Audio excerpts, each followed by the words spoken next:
We don't necessarily always feel like exhibiting love. And I'm thankful then that love, godly love, is not based on an emotion because we can always choose to exhibit love. And the Apostle Paul, in spite of the wounds that he was experiencing, was willing to still, by the power of the Holy Spirit, to exhibit love to those who had wounded him.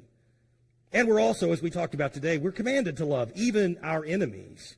In fact, I think we read this verse this morning, but Matthew chapter 5 says this, I say unto you, love your enemies and bless them that curse you. Do good to them that hate you and pray for them which despitefully use you and persecute you.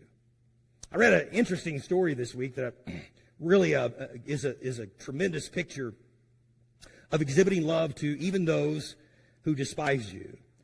In 1569, a man by the name of Dirk Willems, he was a Dutch Anabaptist, and he was arrested for abandoning the Catholic Church and its faith.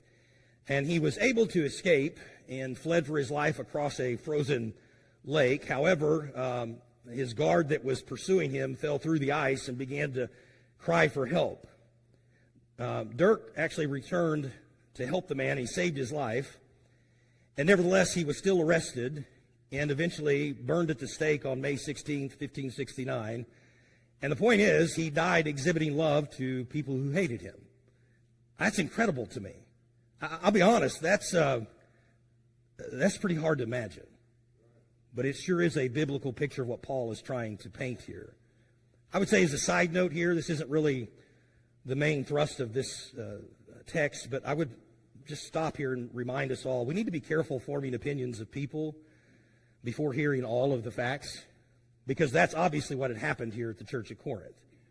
And I got to thinking about the Apostle Paul, and you realize all it takes is an accusation to ruin somebody's reputation.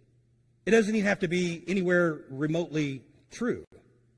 All it takes is an accusation of some wrongdoing, and you can ruin somebody's reputation, and once you ruin somebody's reputation, it's all but impossible to restore that reputation, because once whatever is said is out there, you can't bring it back.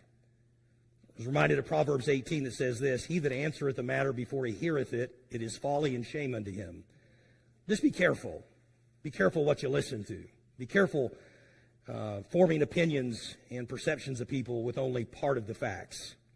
So, Paul pleads for them basically in verse 13.